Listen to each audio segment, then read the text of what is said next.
You'll be fine. I know you will. You may feel one thing, but you must say another.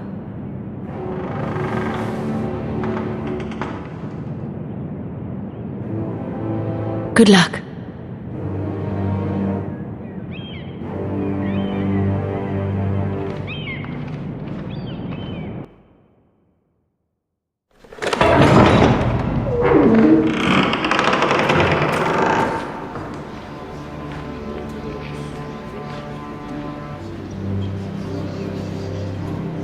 You can do this.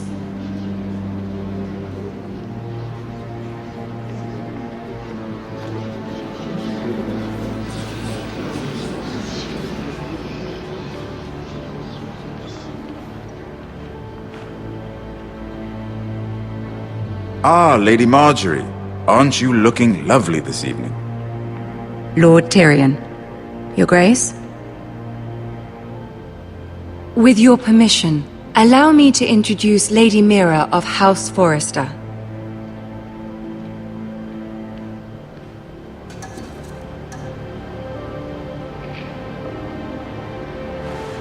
Your Grace.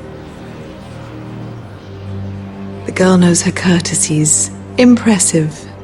You may rise. House Forrester is a northern house loyal to the king. Are they? I beg your pardon, Your Grace. I wasn't talking to you. I want to hear from the girl. Is your family loyal to the king? Perhaps you should ask the new Lord Forrester. He's not here, is he? She is. Yes, Your Grace. To the one true king. The one true king. Yet she didn't say which. The girl is clever. She only meant... I don't care what she meant. I care what she said. I won't stand for impertinence from a girl of the North. If you would give her the chance to explain... Perhaps she can explain why the Forresters have been loyal bannermen to House Stark for centuries. A house of traitors.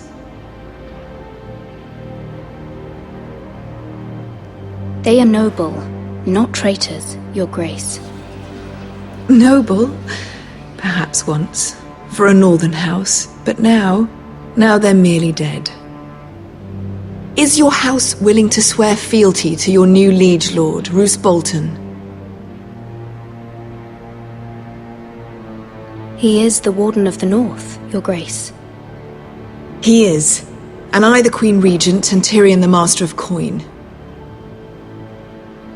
The girl has a remarkable talent for answering questions while in fact saying nothing at all.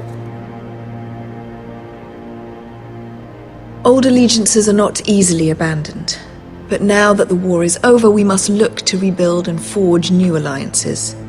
There are ships and shields to be built, and Joffrey will need a steady supply of ironwood for his armies. I'm told there are others who would happily serve that purpose, but I trust we can rely on House Forrester. Forrester Ironwood does seem rather unique. Our talent is unrivaled, Your Grace. Forrester Ironwood is highly sought after in the Seven Kingdoms. So I'm told. It would be a shame to see it fall into the hands of another house. I imagine you'd do almost anything to prevent that from happening, wouldn't you? Ask any Lannister, and they'd do whatever was necessary to save Casterly Rock. It would be unfortunate to see another house lay claim to what's yours. I won't dishonor myself, Your Grace. I see. What would you have the girl do, Cersei? It's not as if she fought beside the Starks, wielding a battle axe for the Northern Army. It raises an interesting question, I suppose. Can we truly blame those who end up on the wrong side of the war? Our dear Marjorie here was betrothed to Renly Baratheon on the false assumption that he would one day rule the Seven Kingdoms. Can we fault her for her mistake? Should she be held accountable?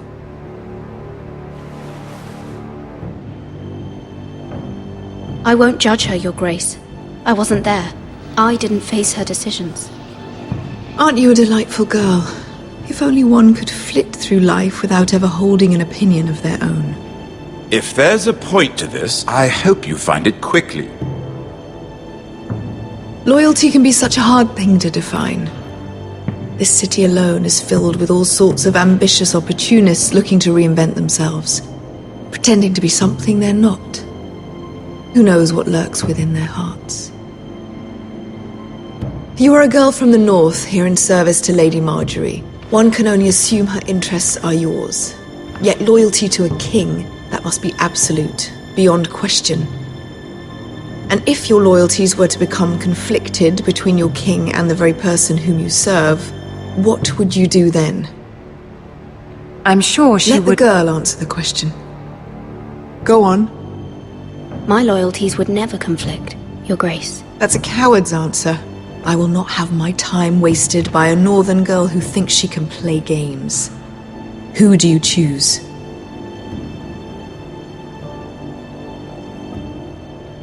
The king, of course. Well said.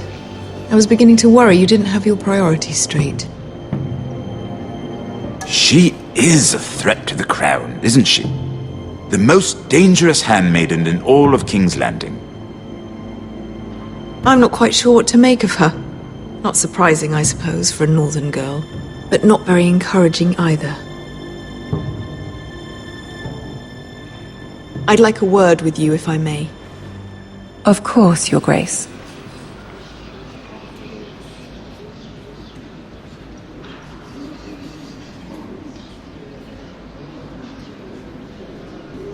I'll walk you out. This may come as a surprise, but I met your father once, at the tourney at Lannisport. Even then he didn't trust Roose Bolton. We only spoke briefly, but your father struck me as an honorable man. You have my condolences for his loss. These would be trying times for your family, even under the best of circumstances. Forgive me for saying it, but the Boltons have no honor. Roose Bolton has many unique qualities. Honor is not one of them. That certainly took courage. To so publicly declare your loyalty to Joffrey for all to hear. Poor Lady Marjorie was humiliated, although Cersei seemed quite pleased. It was quite the first impression. I, of course, found it all highly entertaining. I did it for Lady Marjorie. Rather odd, if that's what she asked of you. But I'm sure she has your best interests at heart.